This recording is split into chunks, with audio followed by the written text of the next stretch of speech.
My name is Rachel McLeod. I'm a licensed clinical social worker and emotional wellness coach, and I help people do the brain work for resolving symptoms of anxiety, depression, and traumatic stress. Our brains have a beautiful process for resolving these issues and these symptoms and helping us be well. And so that's really what I do.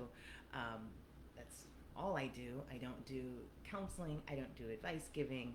I really help people get rid of symptoms and get their brain to do the work of getting rid of their symptoms and to do that quickly. Um, because brains do that quickly, and that matches with what I like to help people do is quickly start to get their life back and overcome anxiety, depression, and traumatic stress. So today, this is episode 2 of bad advice for people with anxiety, depression, and traumatic stress. So this advice could be fine for other populations, but for these, I'm covering topics that are bad advice for you and maybe your loved ones or your office mates or people who are struggling with symptoms of anxiety, depression, and traumatic stress. And so this topic, today's episode, is going to be about the bad advice you just need to forgive. As if that when you forgive, you will no longer have symptoms of anxiety, depression, or traumatic stress or post-traumatic stress. And so this is not true. This is not how it works. And I'm going to talk about why and what happens. And the truth of the matter is, let me back up and not say it's not true. This is oversimplified.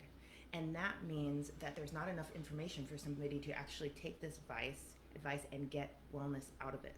You just need to forgive. Okay, let me go in there and press the forgiveness button. Okay. No, it doesn't work like that. The brain has a very specific process for creating forgiveness, right? And I would like to expand for this topic, for this conversation, I would like to expand forgiveness into other terms that are similar, because what does forgive even mean? And that is out there and around all these things. So I like to also use the term to make peace with. Because it also talks about you have to make that stuff. You have to make peace, and the brain does make peace. That's who makes peace around here, from the inside out. And we're equipped to make peace. And I think another good term for this is acceptance, is to accept something, to accept the things that have happened, to accept the people that have happened. And we're going to talk about what acceptance is and what healthy acceptance is, which is very boundaried and healthy boundaries. So we'll get into that. But brains make acceptance. It's the end of the grieving process. It's the last step that is made. And so that's really, really important. And we are looking, when I am working with people, I am looking for their brain to make these things. But I am not making these things. They are not choosing these things. They are going to walk their brain through the process of creating this, and that really helps them have authentic health and wellness, which is also acceptance, peace, and perhaps even forgiveness in whatever form that looks like from their brain, whatever their brain has created with that. And so right here, let's talk about this, because that's the end of the process. That's the end, and just because you want to get there does not mean that your brain can get you there. But there is a process. You can jump in and help your brain to get that done, and to work with that. So, but this is the truth of the situation: is that if you are suffering with symptoms of anxiety, depression, and traumatic stress, there's a process, and you get to be wherever you are in that process. You do not have to be somewhere else. You don't have to hurry up. You don't have to slow down. As a matter of fact, you can't. You actually have to be exactly where you are in your process. Anything else is denial, suppression, repression, pretending, that stuff. And the truth of the matter is, if we can get you right where you are, and we can get you working right there, you will heal and you will do very well. But what we tend to try to do is pretend we are at the end of the process when we're not. And so the strategies for the end of the process are very different than the strategies in the beginning or the middle or the early middle or the middle of the end. They're different strategies. And so if you're pretending to be over here and you're using these strategies, you're not going to get the outcome. and you're going to struggle, and your entire system knows this. It's just you're running a denial feature and ignoring this stuff. It's like running a marathon with a broken foot. You know, you can go pretend that you're ready to run that marathon, but you're going to do damage to your system, and maybe irreparable damage. And the brain's different. Um, we don't often do irreparable damage. So people pretend all the time and recover and do well. But I want to let you know that the real awesome space here is to be where you are. And some of the reasons we stop being where we are in this journey because it's socially unacceptable to not be forgiving. You know, we're starting to create some space around that. But in actual practice, what, you haven't forgiven them yet? Oh, you're still talking about this? You just need to get over this. Oh, you know, we get all this messaging that it's not okay to be not forgiving. It's not okay to be where we are right now in our journey. You're too sensitive. You're too this. You're too that. You hold grudges. All the things that are said to us to let us know and give us the feedback that it's not okay to be where we are. And that is not how this thing works. You get healing because you meet yourself where you are at. And sometimes this is you not being in a place of forgiving is inconvenient for other people. They want you to go to the family event where your abuser may be welcome. They want you to be able to go do this that reminds you of that situation that happened, and you can't go there yet. And so it can be really inconvenient for people, and it really go against people's goals they want to keep their family together, and you're out, and so they can't meet their goals, so they're like, you change so I can have what I want. And so we have a lot of pressure to forgive and to whip some forgiveness together and call it a day. But it doesn't work like that. The other thing is that it can really be painful for other people for you not to be forgiving. It can just be hurting them that you're hurting. Hurt moves through the pack, and that can make us feel guilty and see, oh my gosh, I'm hurting everybody. Humans do that. So you get to be exactly where you are, and they get to process their feelings of hurt, of sadness, of grief, of pain as they watch you go through this, right? And that's what we're doing in relationships. We're processing our own stuff, even if it's because of somebody else. And usually and frequently it is. So there's the things that we want to get good at. And so you don't have to be dancing to that tune. So signs that you may still be in process are of creating healing are things like, I can't believe that happened. I can't believe they did that. Who does that? If these things are going through your head, that means you're still in process. If you're still crying over it, you're still using a healing function. Crying is a healing intervention. And so that means you're not there yet. And that's great. Keep crying. I'd like to offer you different interventions, but what am I supposed to do now? That's a question that, if it's full of grief, is still your processing emotion. If that's actually like, what do I do now strategy wise, that means you're a little farther along in this process. That's a different function, right? But you're still not there. You still haven't created the forgiveness. So how could they let that happen? Feelings of betrayal, those sorts of things, those are still, that we're still grieving. And that's okay. The best thing about you, there's no wrong way to grieve except for not to grieve. And so finish your grieving process and we think it will never end. It changes. It does end with many, many things, and it does evolve. So that's a fine part of this to be in. And so what happens when we choose forgiveness, we're actually using the front of the brain. This is the part of the brain that is choice. The survival system is not a choice center. The body is not a choice center. The choice center is in the prefrontal cortex. And so if we're saying choose forgiveness, we're actually saying use your prefrontal cortex to make forgiveness. Well, this is like the top of the chain, right? This is our chief. It's not even everybody else's chief, but it's kind of our chief function, executive functioning, right? And so we're going to tell the boss to go tell all the workers we're making forgiveness. And they're like, okay. And they may or may not be in agreement with that. And here's some tests to do that.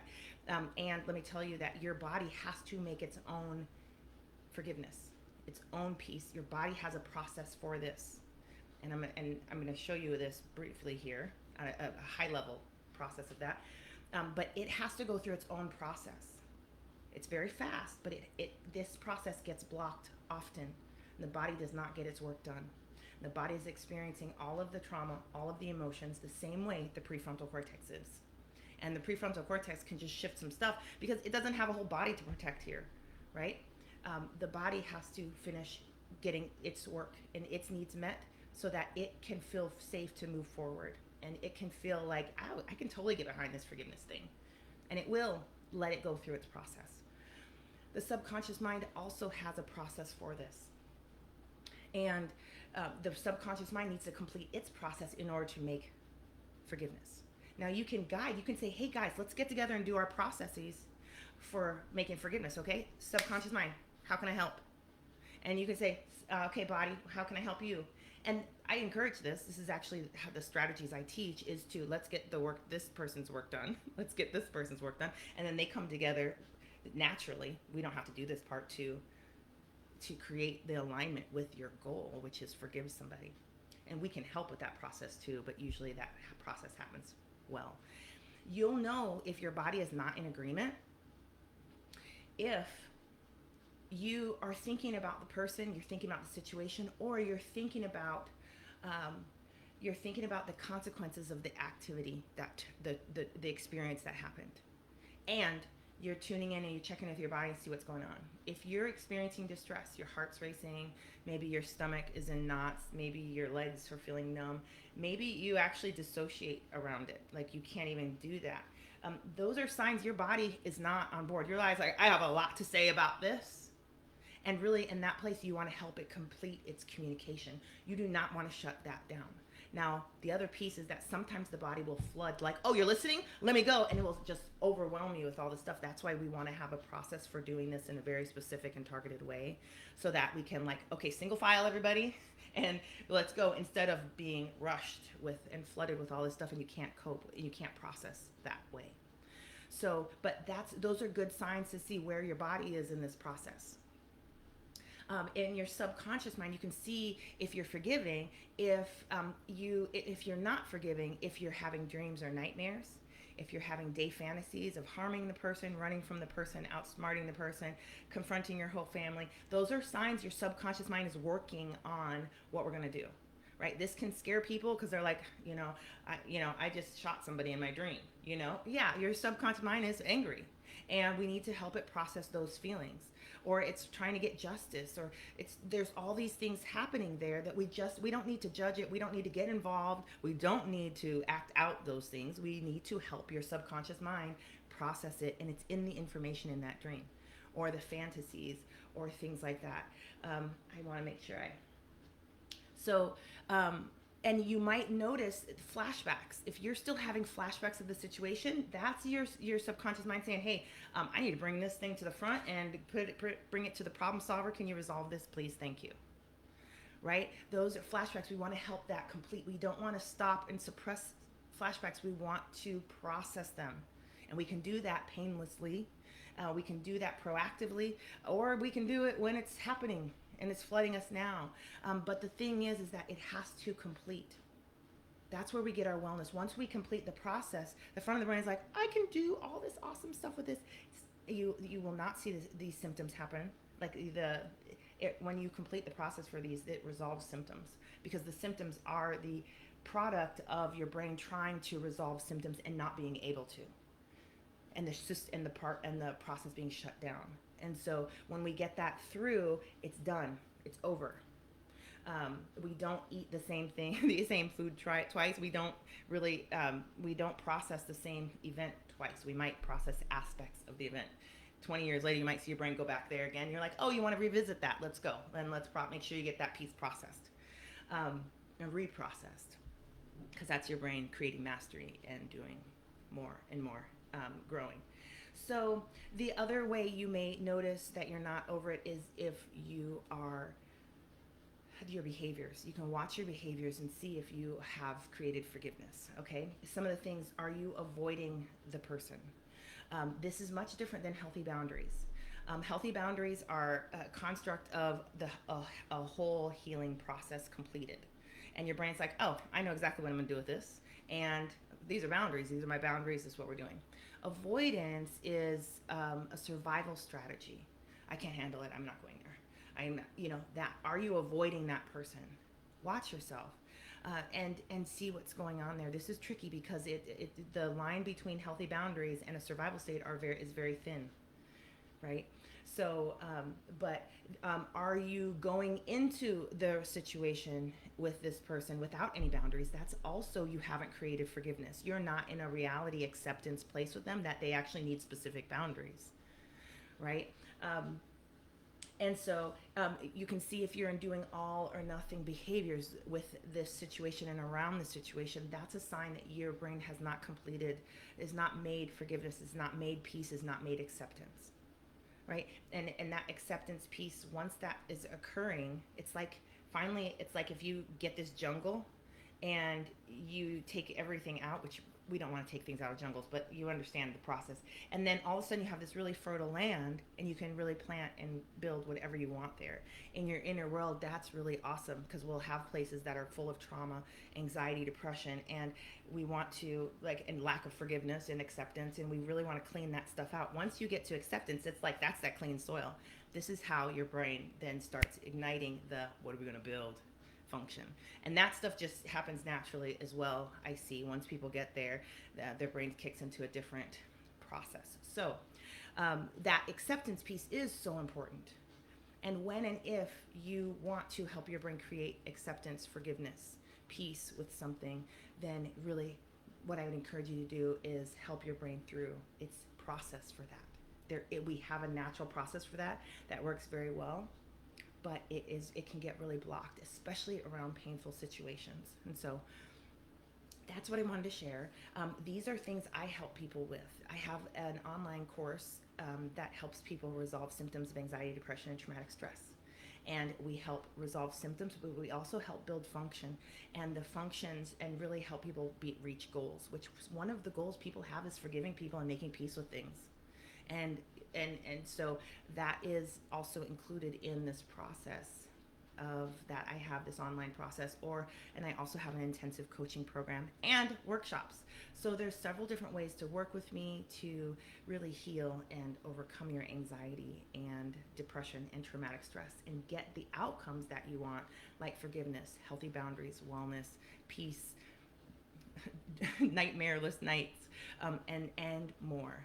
And so, and increasing your interrelationships, your healthy relationships, connection, wellness, all the things. So you can find all that information on my website at rachelmcleod.com, and I will see you all around for the next episode. Take care. Bye.